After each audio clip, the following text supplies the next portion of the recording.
When the school year comes around, it's easy to mark off common holidays. Depending on one's beliefs, some of those holidays look different. What happens when those days don't receive the same level of consideration? Sierra Whaley talked with a local religious leader about engaging the community in conversation.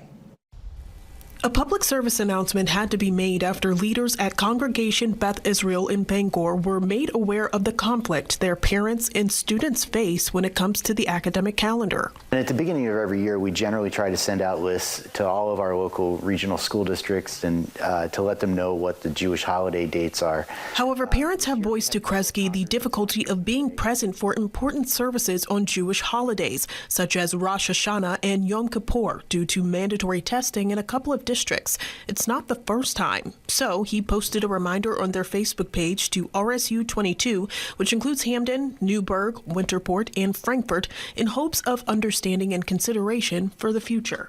We would like to encourage people to be mindful of minority religions when it comes to scheduling events for scholastic things. It wouldn't matter to me if it's Yom Kippur or Diwali or any of the Eids for our Muslim friends. It really just comes down to just making sure that when you're doing your school schedules that you're thinking about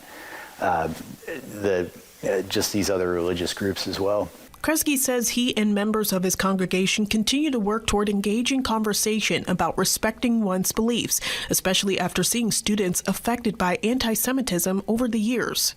If kids are acclimated to seeing, hey, it's safe to say, assert that there are some things, you just want these little accommodations, not asking for a whole lot, just keep us in mind. I think it helps them build some confidence in where they're, eventually being able to speak up for themselves. Sierra Whaley, WABI News, Bangor. Now, the superintendent of RSU 22 provided us a statement today saying, in part, we acknowledge the concerns raised and take them seriously. Our district is continually working to improve awareness and sensitivity in scheduling key events to avoid conflicts with a variety of circumstances. While we may not be able to avoid them all, we are committed to listening, learning, and making adjustments where needed and when possible.